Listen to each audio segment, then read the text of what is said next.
he's got all the content there, Mm-hmm. like all the like anything, because that's usually the hardest part for a website is you have to have the content. Right. Yeah. Anyone can build a layout, but actually, Yeah, there's templates out there. yeah, putting the information on it. So just like a way a lot of the stuff was done, I was like, okay, like this needs to be optimized like a lot, but everything's there. All we have to do is change that, and build it into something that will work. So I'm like excited to work with them a little bit too, and get to see how that will kind of turn. Yeah. It's so funny that I feel like that's a metaphor for what you're doing with your life right now. Yeah. Everything's here. I've got everything I need. I've got skills. I've got experience. I've been through struggles and successes. You know, you've got all the content. You've got all the raw material, all the life content. And it's just creatively working with it, asking yourself the questions. What's possible here? Who else do I want to get involved? How can I help? Like it's a major shift, Shelby. And so when I heard you say last Friday on the phone, I'm finally starting to realize how much I have to offer. That's why I said stop. And I just said it back to you like 4 times in a row. But and in your email, you said you had to hold back tears. I almost cried. I almost cried hearing you say that. Because I heard that for myself too. You know? Yeah. Because I'm going through the same journey as you. I'm finally starting to realize how much I have to offer. And so I was repeating it because I wanted you to hear yourself. And I wanted to hear myself say it. And it's so metaphorical with this kid's website you're talking about. He's got everything he needs. He's got so much to offer. There's all this, everything's there, all the building blocks. Now let's play. Let's get creative with our lives. And even if there's still shit we have to work out, I know you're dealing with rides still. You got to figure out a whole bunch of stuff. But if you're in the frame of mind that is creative, experimental, asking questions, what's possible, there's no need to judge it as good, as even good or bad. It's just moving with it and allowing yourself to bring all of yourself to your life and start to shape it in the direction you want it to go. So what do you need now? Nothing. You have everything you need. Yeah. And you're doing it. And it sounds like, you're more rapidly than ever working through these limiting beliefs around money. And I would just offer, if there's anything around I can't make money or I don't know how or when, pausing and really grounding yourself in, I have everything I need already. I don't need more money. I have everything I need. All the skills to help me figure this out. And just centering, like if there's anxiety or discomfort around money, before you, like, and everyone has a different approach to this, but personally from my life, like, sometimes I've been through phases where I spend a lot of energy combating those beliefs. It's like, no, I'm going to make money. I can make money. And it becomes this fight, and I'm stuffing down and trying to block that fear of failure. Whereas what I've been learning to do and what a lot of the teachings I've been receiving and sort of seeing it happen with people, and I think a big part of what has been working for you is closer to this philosophy of making some space for that fearful part of ourselves and not reacting so quickly.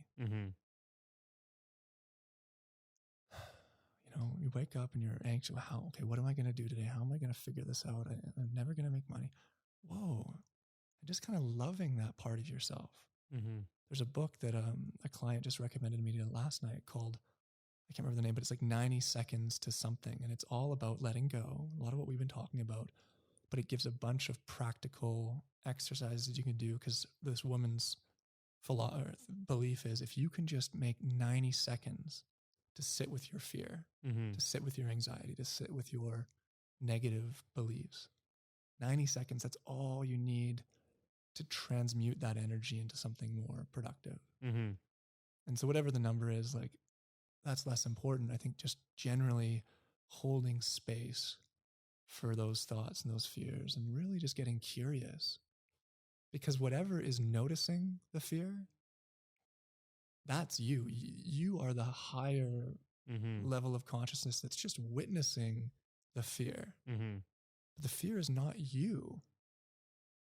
Even when we say I am anxious, I am not anxious. I am witnessing anxiousness, and it might be really difficult. But just the fact that you can witness it means that you are not the anxiety. Well, I kind of felt that actually with like just being cold the other day. But I don't remember where I was, but I was laying, might have been in the osteopath appointment I was at, or went that day I was downtown, or I was in Lonsdale, and I was like laying on that wood thing on the water. But like, it was like only like the cold was like touching like the outer layer of me, like the whole way around my body, and I could feel like the whole outside of me was cold, but I was like, inside I'm not even cold. But like, it's just the uncomfort of feeling that cold on you. I was like, I'm not actually cold yet. I can just feel the cold. Yes.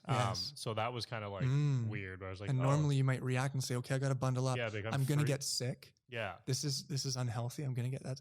We've been programmed to be so fearful of the cold that we get sick because we are so committed that if our bodies are cold, we're going to get sick. And that's why people are doing all this Wim Hof stuff. My brother's huge into cold plunging because it's retraining our minds to not be so afraid of the cold. And the same thing goes with money. The same thing goes with connecting in relationships. There's a whole bunch of fears we have around really being intimate with someone and getting deep with them. So we can't make eye contact. We can't be vulnerable and talk about what's really on our mind. So we're talking about how cold the weather is and all this other stuff. And so, again, if we can just sit, so cold is one thing. And then connection, if you're feeling social anxiety sitting with someone, we're so quick to jump, to run away, or to just blurt out stuff and just start talking. That's a symptom of anxiety, is just talking. Yeah. And again, if we can just slow down and just love that part of ourselves that's tripping out and that's afraid, and go, okay, it's okay. It's all right. Breathe. And it's the same thing with this money. If you wake up and you're worried about, okay, how am I going to make this business work? Just breathe. Write down, what are the thoughts? What are my biggest fears? I can't make money, or I don't know how to make money. What do I do next? Okay. Just write it down. Don't judge it. And with each one, you could even write next to it in another column a more productive thought. So if it's as intense as I can't make money, I can make as much money as I want doing this. I don't know what to do next. Deep down, I know what to do next. I just need to open up to it. Yeah. Maybe you have a different thought, but that's one I use, because I'm writing, I'm building a business as well. I don't know what to do next.